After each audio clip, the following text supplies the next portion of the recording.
चटोरी बीवी। अरे ये क्या बात हुई, बेटी खूब खाए तो भी कुछ खाती नहीं, और बहू बहू जरा सा खाने की शौकीन तो चटोरी। तुमसे कितनी बार कहा है ये सारी चीजें तुम्हारी हेल्थ के लिए ठीक नहीं है। तुम रोज रोज क्यों बनाती हो? रोज रोज कहाँ, कल कहाँ बना था। और वैसे भी तुम्हें तो पता ही है मुझे खाना कितना पसंद है, तो कभी कभी तो चलता है। तुम भी खाकर देखो ना, कितना अच्छा बना है। एक दिन छोड़कर तो तुम रोज ही बनाती हो, कभी कभी कब हुआ? तुम जानती भी हो तुम कितना जंक फूड खाती हो। ये जंक फूड कहाँ है, इसे मैं घर पर बनाती हूँ। तुमको नहीं खाना तो मत खाओ, लेकिन मुझे तो शांति से खाने दो। और ये भाषण ना तुम अपने कॉलेज में जाकर दिया करो, यहाँ नहीं। अब इस भूखी औरत को कौन समझाए कि मैं जो बोल रहा हूँ इसकी भलाई के लिए बोल रहा हूँ, ना कि अपने लिए। शाम को, अरे बच्चों कहाँ हो, देखो मैं तुम्हारे लिए क्या लाई हूँ। मम्मी क्या लाई हो? गर्मा गर्म पकोड़े। अरे वाह, पकोड़े। तुम फिर से कुछ ले आई?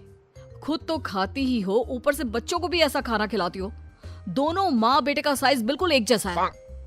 मम्मी देखो ना, पापा मुझे मोटा बोल रहे हैं। कैसे बाप हो तुम? कोई अपने लड्डू जैसे गोल मटोल बेटे को मोटा बोलता है क्या?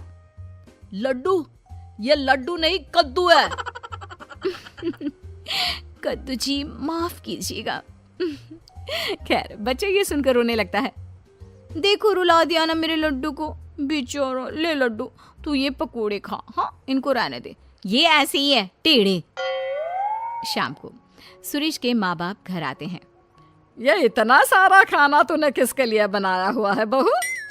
माँ जी ये सब खाना हमारे लिए ही है, आप लोग बड़े दिनों बाद हमसे मिलने आए हैं ना, इतना तो बनता है माँ जी।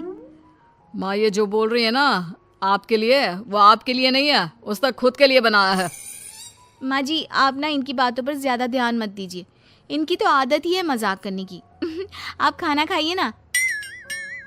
बहू खाना तो बहुत अच्छा बना है, एकदम चटपटा।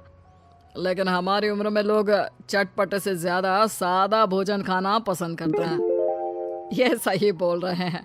वो क्या है ना बहू, हम लोगों की उम्र में ऐसा खाना पचने में बहुत टाइम लगता है, नहीं तो ऐसा खाना कौन ना खाना चाहे। तुम आज खाइए ना, एक ना एक दिन सबको जाना ही है, तो खाकर क्यों ना जाया जाए। अरे ये तुम क्या बोल रही हो, होश में तो हो। अरे एक दिन सबको जाना है तो क्या सड़क में गाड़ी के नीचे लेट जाए? लगता है खाना तीखा बनाते बनाते बहू की जुबान भी बहुत तीखी हो गई है। बहू सोच समझ के तो बोला करो कि क्या बोल रही हो। माँ जी आप थोड़े दिन और रुक जाइए, मैं आपको रोज ऐसा खाना बनाकर खिलाऊंगी, फिर तो आपका पेट भी इसकी इजाजत दे देगा। बेटा लड़का है, बहू ऐसा खाना खिलाकर मेरा पत्ता जल्दी काटने का सोच रही है। भगवान बचाए ऐसी बहू से।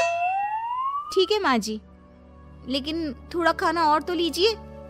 नहीं नहीं बहू, मेरा बस हो गया। और ससुर जी आपको तो लेना ही होगा। अरे नहीं बहू रहने दो, मेरा भी बस हो गया। वो क्या है ना, मुझे डॉक्टर ने आजकल कम खाने को कहा है। अरे पूछना बंद करो, तुम्हें समझ में नहीं आता। वो इस खाने को खाना नहीं चाहते। ये खाना हम ही क्या, अगर कुत्ते बिल्ली को भी खाने को दोगी ना तो वो भी ना खाए, इतना तीखा है। तुम तो अपना मुंह बंद ही करो, तुम लोग नहीं खाओगे तो क्या हुआ, मेरा प्यारा बेटा जरूर खाएगा। इतने में बच्चा दौड़ कर आता है। लो आ गया, शैतान का नाम लिया और शैतान हाजिर। खिलाओ इसको और गेंडा बना दो। अरे लड्डू, ये लड्डू कद्दू में कैसे बदल गया, कितना मोटा हो गया है। सच्ची दादी मैं मोटा हो गया क्या? लेकिन माँ तो बोलती है मैं वैसा का वैसा ही हूँ, 1 इंच भी नहीं बढ़ा। अरे कितना कमजोर है मेरा बच्चा, हाय मेरा बच्चा। सच कहा, तुम्हारी माँ ने तुम्हें 1 इंच भी नहीं बढ़ने दिया, बस पेट बाहर आता जा रहा है। माँ जी ये आप क्या बोल रही हैं, कहाँ है मेरा बेटा मोटा, इसे तो तंदुरुस्त बोलते हैं। तब तो मुझ जैसे को हड्डी बोलते होंगे ना। आप सभी लोग ना मेरे बेटे और मेरा मजाक मत उड़ाइए। चल बेटा हम चलते हैं हमारे कमरे में, वहीं जाकर खाएंगे। ऐसे ही सुरेश की बीवी कुछ न कुछ नया बनाकर खाती रहती थी, लेकिन एक दिन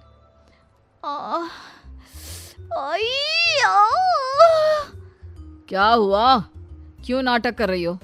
अगर तुम मेरा ध्यान अपनी तरफ खींचने के लिए ये सब कर रही हो तो नहीं जी, मुझे सच्ची में बहुत दर्द हो रहा है। इतना दर्द जैसे पेट में आग लग गई हो। क्या सच्ची में? क्या खाया था? आग पेट में लग गई? कैसे? मैं दर्द से परेशान हूँ और आपको मजाक लग रहा है। मैं ये दर्द नहीं सह पाऊंगी। मुझे डॉक्टर के पास ले चलिए प्लीज। पागल, डॉक्टर के पास नहीं, तुझे तो किसी खाने के ठेले में खड़ा कर देते हैं। क्यों? वहीं जाकर तुम ठीक हो जाओगी। सुरेश अपनी बीवी को पास के हॉस्पिटल ले जाता है और उसे दिखाता है। डॉक्टर जी, क्या हुआ है? मेरी बीवी को ऐसा क्यों लगता है जैसे उसके पेट में आग लगी है? कहीं ये...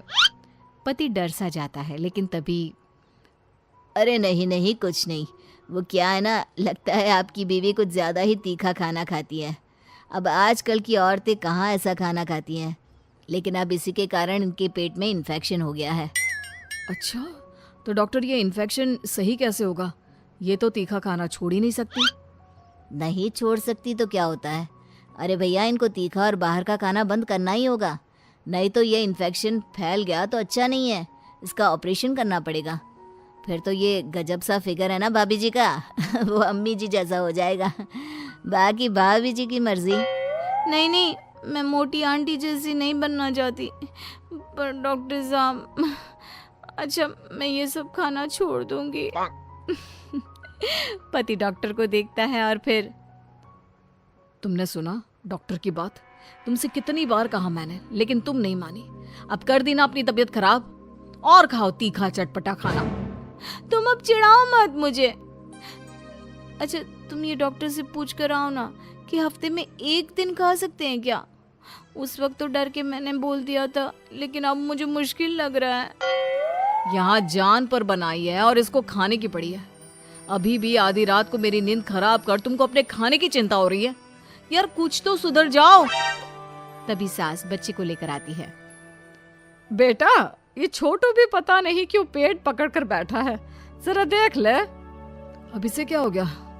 माँ, मुझे तो डर लग रहा है कि कहीं इन दोनों का ही ऑपरेशन ना करवाना पड़ जाए। अरे पर तू पैसे कहाँ से लाएगा? वैसे बहू के गहने हैं ना, उसे बेच सकते हैं हम। नहीं नहीं, मेरे गहनों की ओर ना देखना। मैं वादा करती हूँ, मैं चटोरे खाने की और नजर भी नहीं लगाऊंगी। मम्मी, ये आप क्या कह रही हो? हाँ बेटा, मेरी गलती है कि मैंने इतना चटोरा तुझे बना दिया। मुझे माफ कर दे।